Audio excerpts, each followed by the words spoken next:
Como observaram, estamos no Setembro Amarelo e já comentei anteriormente sobre o suicídio.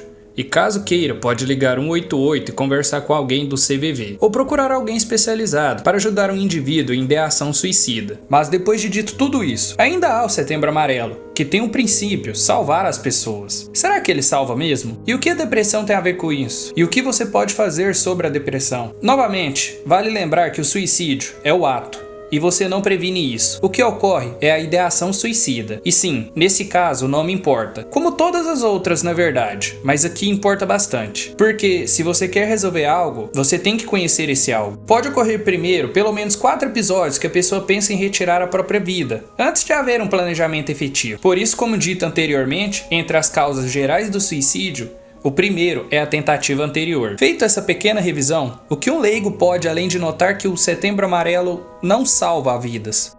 De modo claro, o dia da prevenção é como o dia da árvore. Não muda a realidade. Você sabe que existem árvores. E você sabe que tem gente com ideação suicida. Você só quer fingir que se preocupa e que a sua postagem conscientiza as pessoas. Campanha não muda comportamento algum. Informar que a água é um recurso escasso te faz tomar menos banho? Informar que as árvores estão sendo queimadas te faz usar menos papel?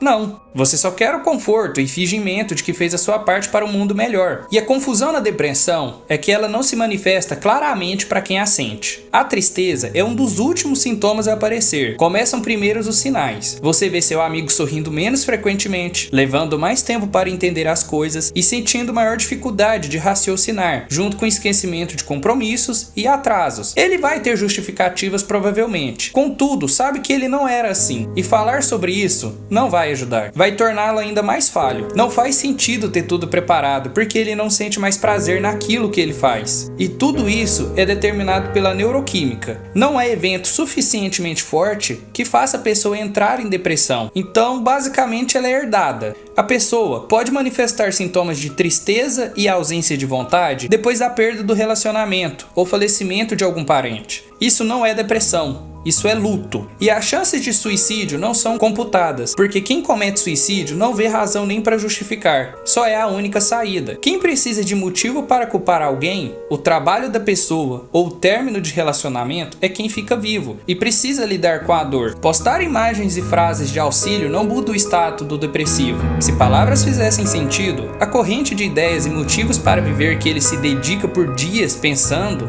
resolveria sozinho o próprio caso. Ter solidariedade com o depressivo não é dizer que você aceita e entende. A patologia não tem um voto, ela só vai ocorrer. O que você pode fazer é procurar ajuda com a pessoa. E cá entre nós, a preocupação com a depressão dos outros só ocorre quando te convém, não é? Você quer ver um motivo? Quando alguém posta que é esforçado e guerreiro todo dia, a pessoa não quer nem saber se vai ter alguém que vai ler aquilo ou se vai olhar e se sentir mais inválido, porque não consegue nem levantar da cama para fazer algo. Imagina sair para treinar. Então a pessoa só pensa em depressão quando a postagem é dos outros, não com as próprias atitudes. Então, não ajuda em coisa alguma. Não, é como o seu tá pago. É só uma postagem que vai te consolar, só que brevemente vai parar. O mês vai parar e não importa mais o outro. É só o conforto de quem posta, não do depressivo. E com isso vamos entrar na palestrinha sobre alguns fatos que você pode fazer sobre a depressão. Não há graus de depressão. O critério de CID-10 diz respeito à manifestação da patologia, não quanto da neuroquímica está afetada, nem a intensidade e tampouco a duração dos sinais e sintomas.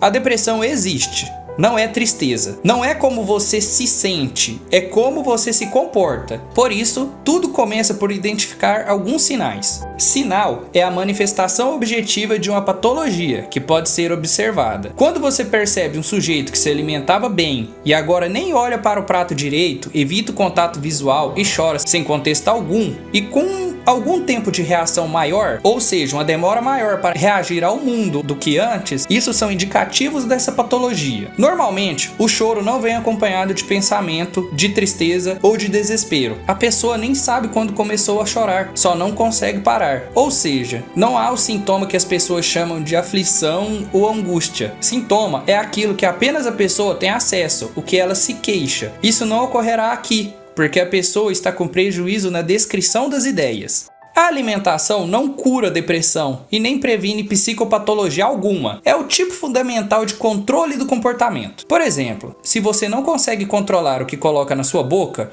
você controla o quê?